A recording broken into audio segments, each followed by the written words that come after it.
On the morning of May 2nd, 1968, a 12-man Special Forces reconnaissance team was inserted by helicopters in a dense jungle area west of Loc Ninh, Vietnam, to gather intelligence information about confirmed large-scale enemy activity. This area was controlled and routinely patrolled by the North Vietnamese Army. After a short period of time on the ground, the team met heavy enemy resistance and requested emergency extraction. 3 helicopters attempted extraction, but were unable to land due to intense enemy small arms and anti-aircraft fire. Sergeant Benavidez was at the forward operating base in Loc Ninh monitoring the operation by radio when these helicopters returned to offload wounded crew members and to assess aircraft damage. Sergeant Benavidez voluntarily boarded a returning aircraft to assist in another extraction attempt.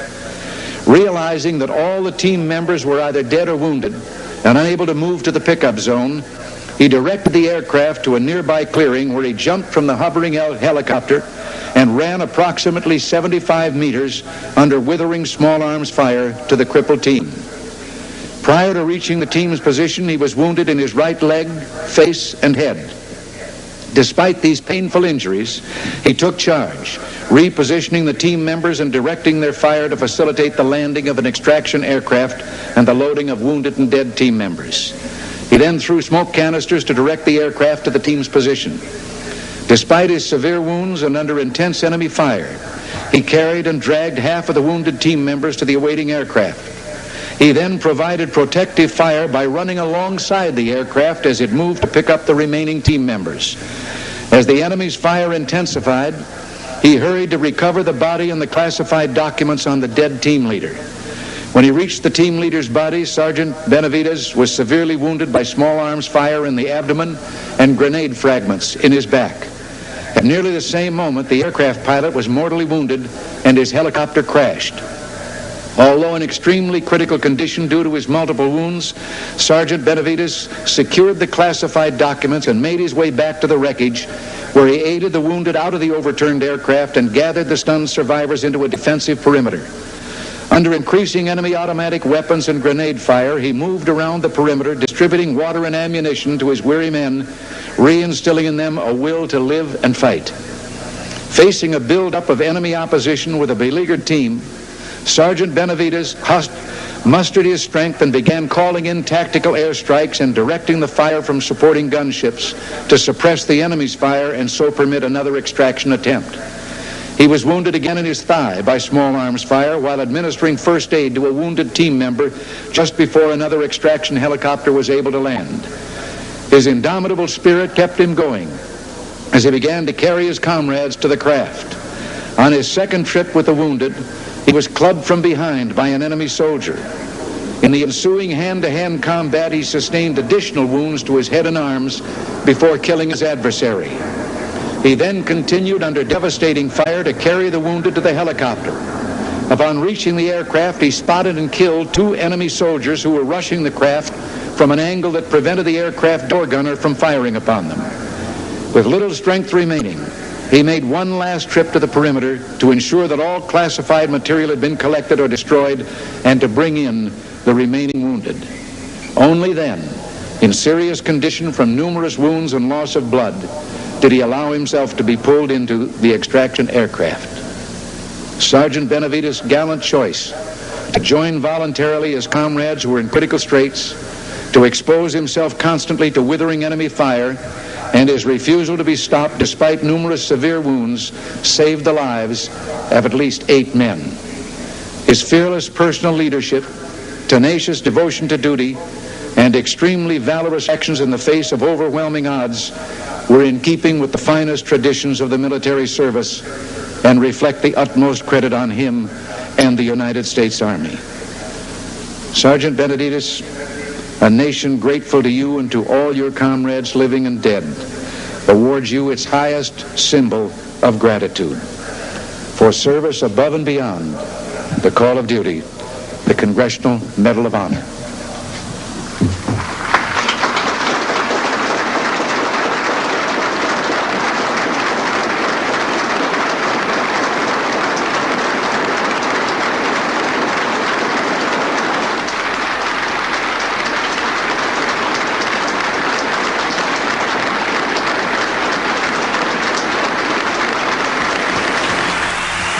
Thank you. Thank you very much. Thank you. Thank you.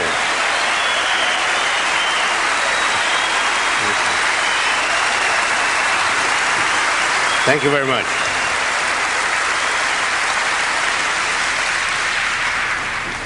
Muchas gracias, like I say in Spanish, in German, Dankeschön, in Japanese, arigato ne, and in French, merci beaucoup. Thank you very much. I don't speak those languages fluently, but I'll never get lost in those countries if I ever go there. Thank you very much to the $1 Million Roundtable for inviting me to come and be along with these other eloquent speakers. I come from a little town named Cuero, Texas. I was born there, the turkey capital of the world. After the death of my mother and father, at an early age, my brother and I were adopted by an aunt and uncle. We moved to El Campo, Texas, a town southwest of Houston, about an hour and a half. I was raised there. I went to school there. I worked at odd jobs there, shined shoes, sold papers, paid cotton. And like a fool, I dropped out of school and I ran away from home. I'm not proud of that. I needed to learn a skill. I needed an education. My adopted father would tell me, son, an education and a diploma is the key to success. Bad habits and bad company will ruin you. Well, I was too old to go back to school. I didn't want to return back, so I joined the Texas National Guard. And I liked what I saw in men in uniform. And I qualified to join the regular army. I needed that education and learn the skill. So I was accepted into the regular army. And I heard about the airborne. I heard about that extra pay that you get for jumping out of airplanes.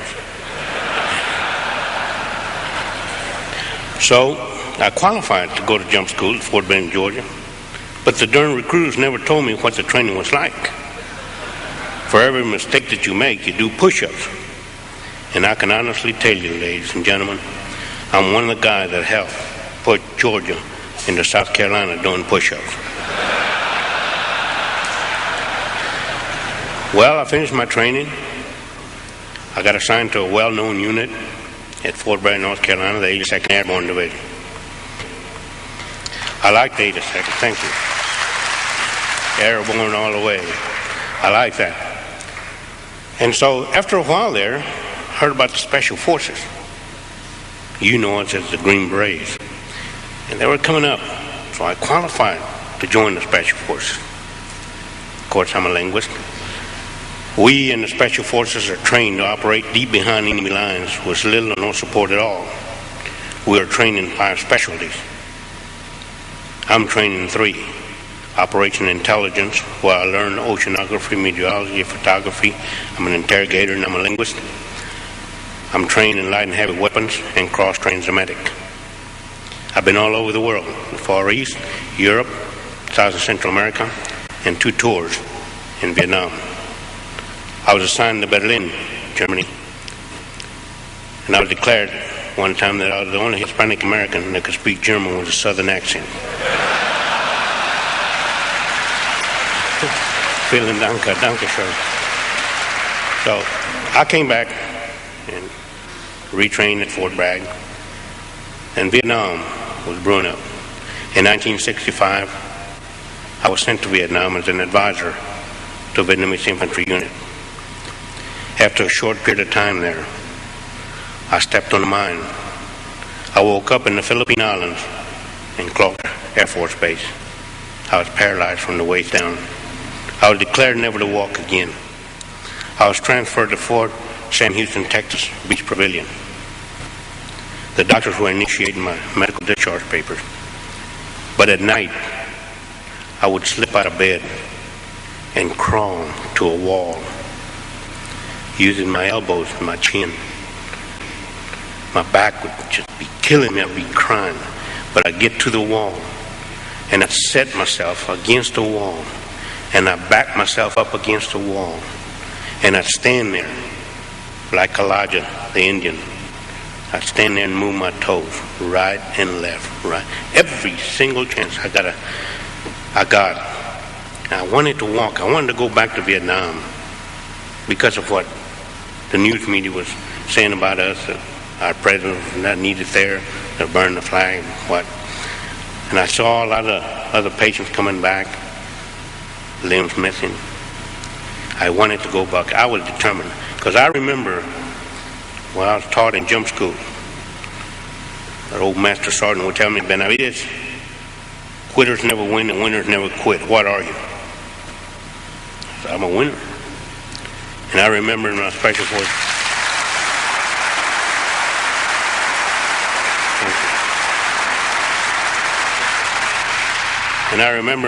forces, training, one of the training missions that I was on, I remember that my leader would tell me,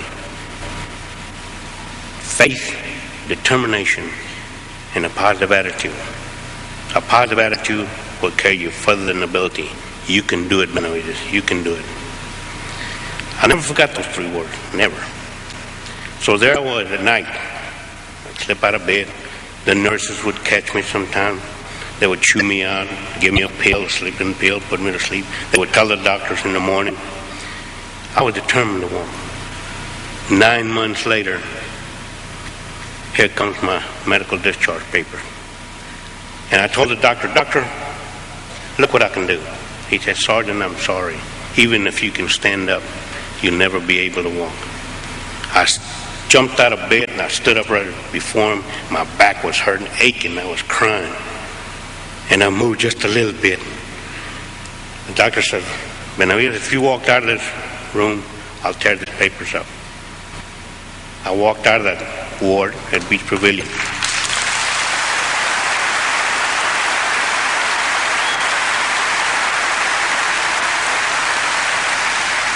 I walked out with a limp.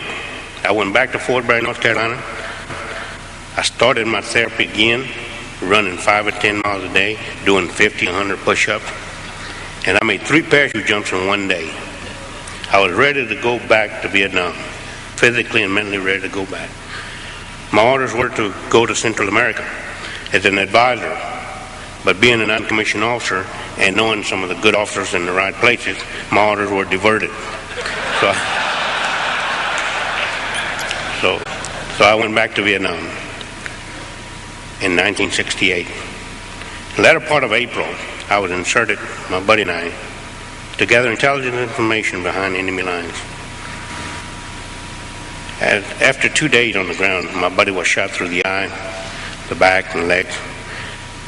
Our mission was completed, but I didn't want to leave my buddy behind. I called in for an extraction helicopter to come and get us out. They came in with the McGuire rig. McGuire rig is nothing but a piece of rope, nylon rope with a hook.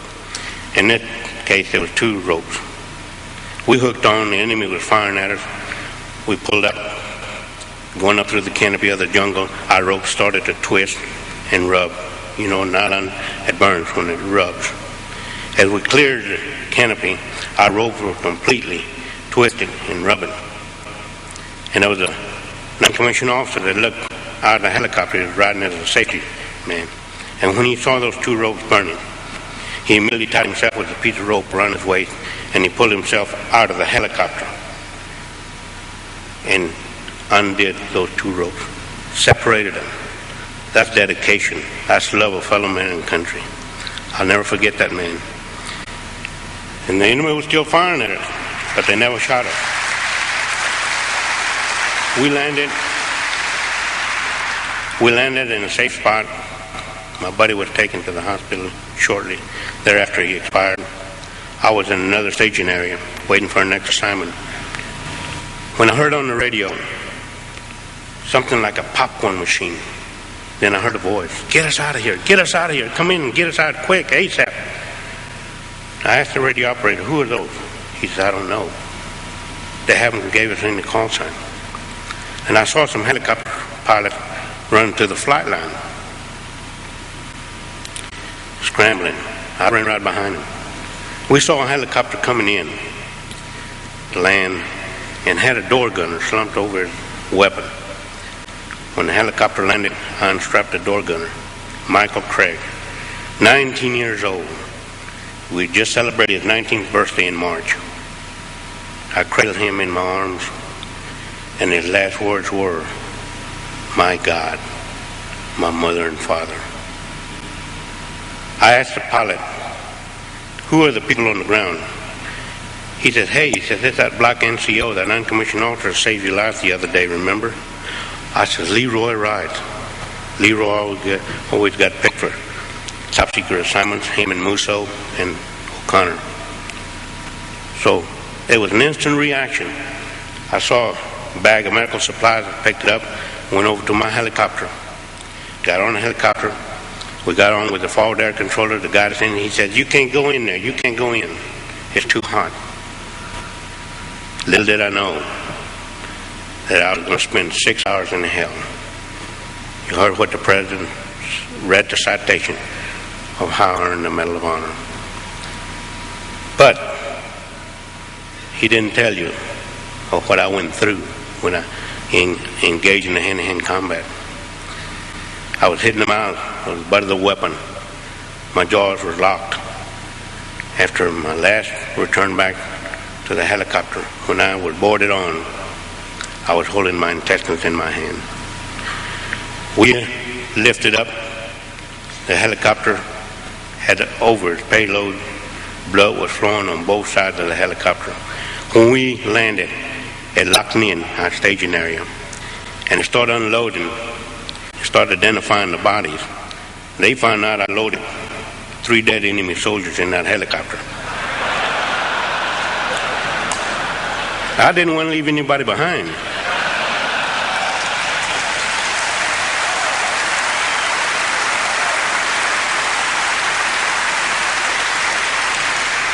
My mission was to recover the classified material, so if anybody had it, he was on the helicopter. So they let the 3 enemy soldiers on the side, and because I sort of look Oriental, they thought I was one of them, so they let me lay right next to them. And they were putting us in body bags. And I remember that my feet being lifted, and I was inserted into the body bag, and I could hear that zipper coming up, and I thought, "Oh my God, no, no." My eyes were shut because I had blood all over my face, and the blood had dried up in my eyelids. And I couldn't talk because my jaws were locked, and I could hear that zipper coming up, and one of my buddies was doing the Mexican head dance, and he was yelling at the doctor, that's Roy Benavidez." The doctor said, "Sorry, there's nothing I can do for him." Oh my God, and the zipper just coming up. I was trying to wiggle in my own blood. And finally, I'll find out later, Jerry Cottenham made that doctor at least to feel my heartbeat. When I felt that hand on my chest, I made the luckiest shot I ever made in my life. I spit in the doctor's face.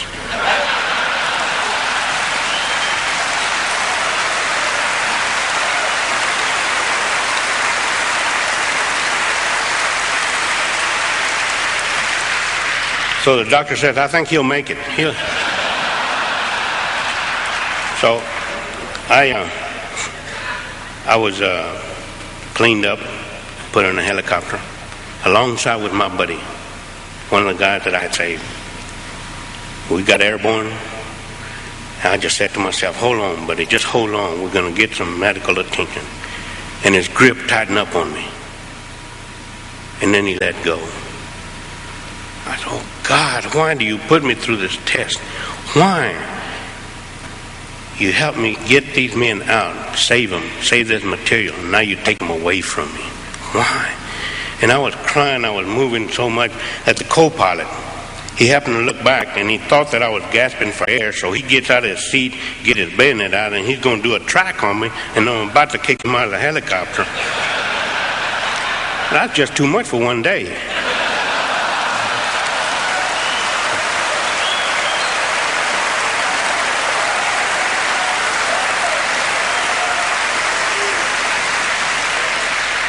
So we landed in the hospital at Long Binh. I was wheeled to the operating room.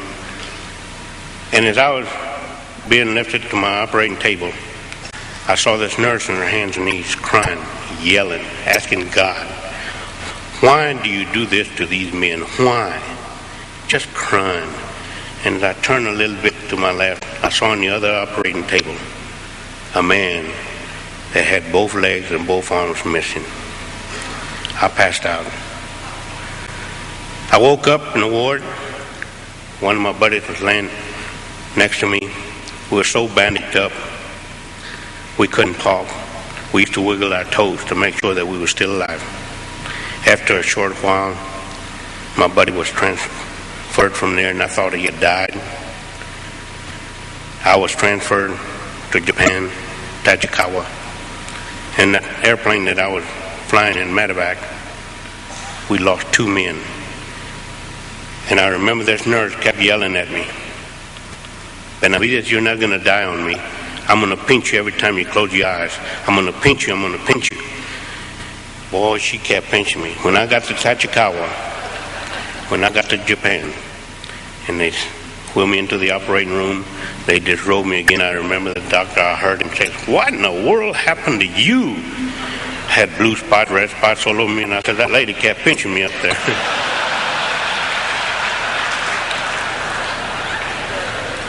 So after I went back to Fort Sam Houston, the Beach Pavilion, and I stayed in that hospital almost a year. I continued with my career. Then I was awarded with a medal. I was dedicating myself to come and speak to schools, to civic groups, to help anyone that I can help. My life was spared for a reason, and I hope there's a good reason. A lot of people call me a hero. I appreciate the title, but the real heroes are the ones that gave their life for this country.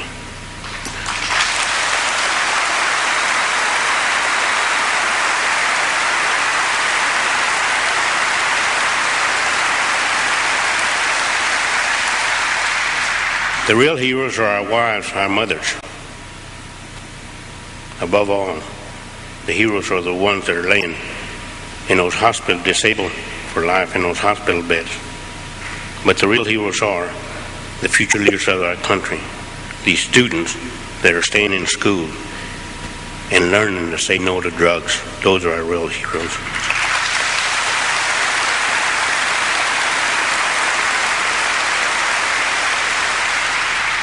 You know, there's a saying among us veterans, for those that had fought for it, life has a special flavor. The protected will never know. You have never lived till you almost died. And it is us veterans that pray for peace, most of all, especially the wounded, because we have to suffer the wounds of war. I'm asked hundreds of times, would you do it over again? In my 25 years in the military, I feel like I've been overpaid for the service to my country. There'll never be enough paper to print the money, nor enough gold in Fort Knox for me to have to keep from doing what I did. I'm proud to be an American, and even prouder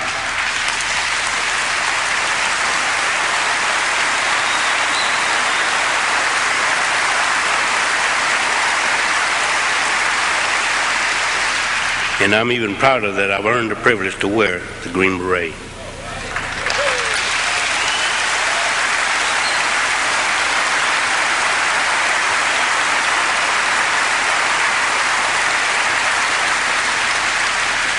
I live by the motto of duty, honor, country. Ladies and gentlemen, thank you very much. Thank you. God bless you, and God bless America.